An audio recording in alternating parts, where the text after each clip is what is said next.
1918 9 জুলাই তোশিকো রাসবিহারীর গোপন বিয়ের সাক্ষী থাকলেন গুটি কয় মানুষ।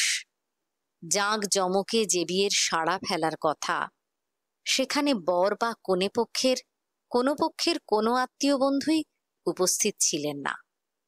তোশিকোর মা কোকো তখনও শয্যাশায়ী। দোতলা থেকে দেখলেন অতি সাধারণ পোশাকে তার মেয়ে চলেছেন বাবার হাত ধরে। ট্রেনে চড়ে টোকিও, তোয়ামার বাড়ি। সেখানে তোশিকোর বিয়ের পোশাক কিনে রেখেছিলেন তোয়ামার স্ত্রী। তিনি সাজালেন কনেকে।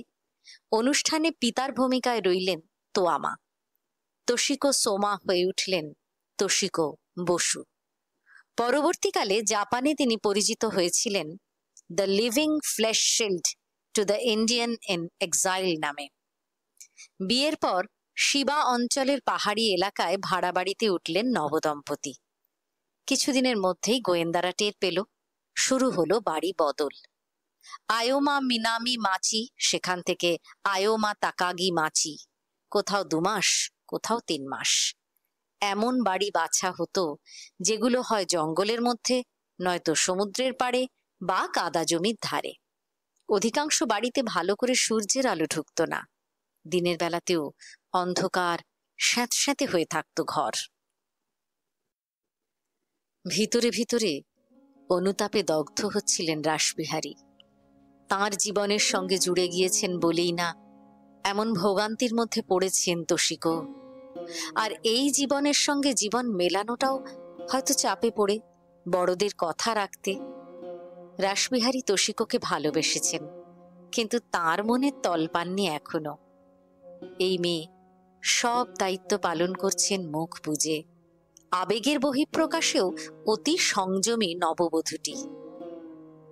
তখন তারা চিবায়, সমুদ্রের ধারের একটি বাড়িতে। একদিন প্রশ্নটা করেই ফেললেন রাসবিহারী, তুমি আমাকে বিয়ে করেছ, কিন্তু আমায় ভালোবেসেছ কি? আমি সত্যিটা জানতে চাই। প্রশ্নের আকস্মিকতায় নিষ্পলকে স্বামীর দিকে তাকিয়ে থাকেন তোশিকো। চোখে জল এসে 2 গাল ভিজিয়ে দেয়। অস্থির রাসবিহারী তখন বেপরোয়া, উত্তেজিত। বলছেন, বলো, তুমি কি আমার জন্য জীবন দিতে পারো? কথা শেষ হতে না হতেই তীর বেগে খোলা জানলার দিকে ছুটলেন তোশিকো। ঝাঁপ দিতে যাবেন এমন সময় পিছন থেকে তাকে জড়িয়ে ধরলেন রাসবিহারী। এক আশ্চর্য প্রেম কাহিনী। সরল হিসেবে মাত্র 8 বছর তাদের মেয়াদ, কিন্তু তোশিকোর অকাল মৃত্যুর পর বাদবাকি জীবন সেই ভালোবাসার মধ্যেই থেকেছেন রাসবিহারী বসু। তোশিকোর মা কোকো তাকে আবার বিয়ে করার প্রস্তাব দিয়েছিলেন। রাসবিহারী হেসে উত্তর দিয়েছিলেন, তোশিকো ছাড়া আর কাউকে ভালোবাসা আমার পক্ষে এ জীবনে অসম্ভব। সেই 8 বছরের নির্জন জীবনের মতো তোশিকো চিরকাল আমার কাছেই থাকবে। আমার আর কিছু চাই না। যত্ন করে বাংলা শিখিয়েছিলেন তোশিকোকে। শিখিয়েছিলেন বাঙালি বধূর মতো শাড়ি পরতে আর বাঙালি রান্নাও। 8 বছরে 17 বার বাড়ি বদলাতে হয়েছিল রাসবিহারী আর তোশিকোকে। ধরা পড়ার ভয়, সঙ্গে তীব্র অর্থ সংকট, কিন্তু কিছুই চিড় ধরাতে পারেনি তাদের দাম্পত্যে। রাসবিহারীর জীবনের যাবতীয় ঝড়ঝাপটায় তোশিকোই ছিলেন রক্ষা কবচ। তিনি সংসারের হাল ধরেছিলেন বলেই ভারতের কাজে নিজেকে সঁপে দিতে পেরেছিলেন বীর বিপ্লবী রাসবিহারী বসু। এক জায়গায় তিনি লিখেছেন, Our married life was very short, but it was blessed. I had a feeling that I enjoyed total happiness during those few years. 1923 সালের 2রা জুলাই জাপানের নাগরিকত্ব পান রাসবিহারী। সুন্দর একটা বাড়িতে স্বাধীন জীবন শুরু হয়। তোশিকো সংসার সাজিয়ে বসেন, কিন্তু সেই সুখ স্থায়ী হলো না। সেপ্টেম্বরে ভূমিকম্পে বাড়ি ভেঙে চুরে গেল। তীব্র অর্থাভাবে পড়লেন রাসবিহারী। টাকা পাঠালেন রবীন্দ্রনাথ।